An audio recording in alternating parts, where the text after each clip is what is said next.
دیکھیں ہماری درخواست یہ تھی کہ ہمارے سپورٹرز کو، ہمارے ووٹرز کو، ہمارے سمپتھائزرز کو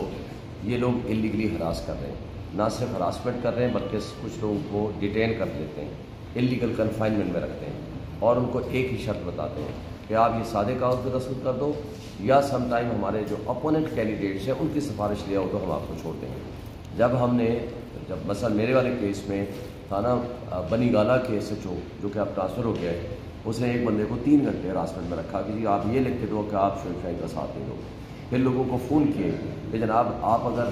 کنٹینیو کریں گے تو مجھے آپ جانتے ہیں، میں پھر آپ کے ساتھ کیا کروں گا۔ خیر اس کی میں نے کمپلینٹ فائل کی، وہ ٹرانسفر ہو گیا۔ اس کے بعد چک شہزاد والے نے جہاں جہاں سے ہم قانون میٹنگ کرتے ہیں وہاں یا تو پولیس کھڑی کر دیتا ہے یا ان کو جا کر کے ہراسمنٹ کرتا ہے، اور کچھ لوگوں کو صرف جھنڈا لے کے وہ پی ٹی آئی کا لے کے جا رہے تھے 3 بندے، ان کو اٹھا لیا۔ جب میں نے ایس ایس پی سے بات کی، ایس پی سے بات کی، آئی جی کو بھی کہا اور ایس ایچ او سے بھی بات کی، انہوں نے کہا جی ہم ابھی چھوڑ رہے ہیں، جی ہاں غلطی ہوگی۔ بعد میں رات کو پتہ چلا کہ انہوں نے آوارہ گردی کے کیس میں ان کو بند کر دیا۔ پھر ہم نے مجسٹریٹ کے پاس جا کر اس کیس کو کینسل ڈسچارج کرایا، ختم کیا۔ اسی طرح تھانہ نلور نے ہمارے ایک بڑے آنریبل پرسن ہیں راجہ منیر صاحب، 70 سال اس کی عمر ہے، اس کو دن کے 2 بجے سے رات 12 بجے تک اس کو ڈیٹین رکھا ہے اللیگل کنفائنمنٹ میں تھانہ نلور نے، اور وہاں ہم نے ان کو بڑا مشکل سے ان کو پھر ریلیز کرایا۔ یہ میرے این اے 47 کی بات کر رہا ہوں۔ پھر پھلگرام والے ایس ایچ او ہیں، وہ پنڈ بگوال کے ہمارے بڑے آنریبل یو سی کے چیئرمین تھے راجہ کیسر غفار، اس کے گھر میں 6 گاڑیاں بھیج دی گئی۔ اور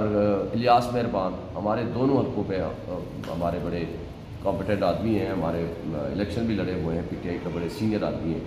وہ ان کی بھی کمپین کر رہے ہیں، علی بخاری صاحب کی بھی میری بھی کمپین کر رہے ہیں۔ پرسوں رات کو ان کے گھر میں 6 گاڑیاں یا 7 گاڑیاں وہ جناب گھس گئیں اور ان کو گرفتار کرنے اور ہراس کرنے کی کوشش کی، اور ان کا ایک فلنگ اسٹیشن ہے، اس کو سارا کچھ مکمل بالکل ٹھیک ٹھاک 2 دن سے اس کو اور اس ساتھ ٹک شاپ تھی اس کو سیل کر دیا۔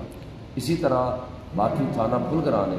ایک اور میرے بندوں کو کل اٹھا لیا، ان کو کہا جی یہ لکھ کے دیں کہ جناب، پہلے کہا سادے کاغذ پہ لکھ دیں، تو 7-8 گھنٹے رکھنے کے بعد ان سے کچھ لکھوایا کہ جی نہیں میں ریلی نہیں کروں گا، یہ نہیں کروں گا، وہ نہیں کروں گا، وہ لکھ کے ان کو چھوڑا۔ ابھی آرڈر سر کیا ہوا ہے؟ آرڈر اس پہ اس طرح کے بے شمار واقعات ہیں۔ اب آرڈر یہ ہوا ہے کہ جناب کسی سٹیزن آف پاکستان کو آپ اس طرح ہراس نہیں کریں گے، ان کو ڈیٹین نہیں کریں گے، اور کسی قسم کی انلیگل ایکٹیویٹی نہیں کریں گے کسی بھی ہمارے شہری کو، خواہ وہ سپورٹر ہے، ہمارا ووٹر ہے، سمپتھائزر ہے۔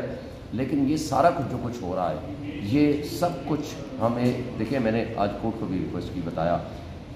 میرا والا وہ حلقہ این اے 47، پہلے یہ الگ بات ہے کہ ہم سے جو بلے کا نشان جن حالات میں چھین لیا گیا، میرا انتخابی نشان اب فاختہ ہے، ہم لوگوں کو بتانے جاتے ہیں، ہمارے پوسٹر لگے ہوتے ہیں وہاں فاختہ کا نشان ہوتا ہے، وہ یہ کرتے ہیں جناب وہ ہمارے پوسٹر ہی اتار لیتے ہیں اور پولیس وین میں لوگ اتار رہے ہیں۔ اب ہمیں یہ افسوس سے یہ کہنا پڑتا ہے کہ بھائی یہ جو کچھ ہو رہا ہے یہ ریاست کی ذمہ داری ہے کہ وہ ایک ڈیموکریٹک نارمز کو پروموٹ کرے، لوگوں کو تحفظ فراہم کرے، نہ کہ لوگوں کو پولیٹیکل وکٹمائزیشن کا شکار بنائے۔ اسپیشلی جو دیہاتی ایریا ہے وہاں بہت کچھ ہو رہا ہے۔ اسی طرح تھانہ کوسار والے نے یہ کیا، وہ جو کرسچن کالونی کے لوگ ہمارے لیے کام کر رہے تھے ان کو فون کیے کہ آپ ان کے ساتھ نہ چلیں۔ یہ بہت ساری بات آتے ہیں، لیکن ابھی بلایا کس کو ہے سر چیف صاحب نے؟ انہوں نے بلایا ہے الیکشن کمیشن کے نمائندے کو اور بلایا ہے ایس ایس پی آپریشن کو ان پرسن کہ آپ آئیں اور ہمیں رپورٹ دیں کہ کیوں یہ سب کچھ ہو رہا ہے، اور وہ ہمیں اس دوران روک دیا ہر کسی کو کہ کوئی بھی انلیگل کام کرے گا تو ظاہر ہے وہ پھر اسٹے کی وائلیشن میں ہمارے پاس کنٹمپٹ کا راستہ ہوگا۔ Thank you. تو کل